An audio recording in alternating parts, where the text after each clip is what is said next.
Conjugation of the verb to go or to walk in German. It's called gehen. This conjugation is in present form. First person singular is I go, is in German ich gehe.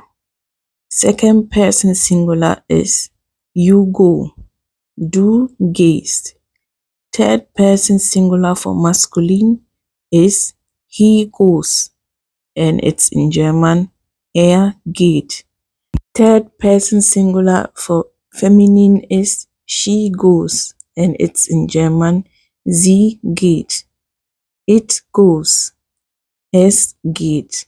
First person plural is we go, and it's in German wir gehen. Second person plural is you go, and it's in German ihr geht. Third person plural is they go, and it's in German sie gehen.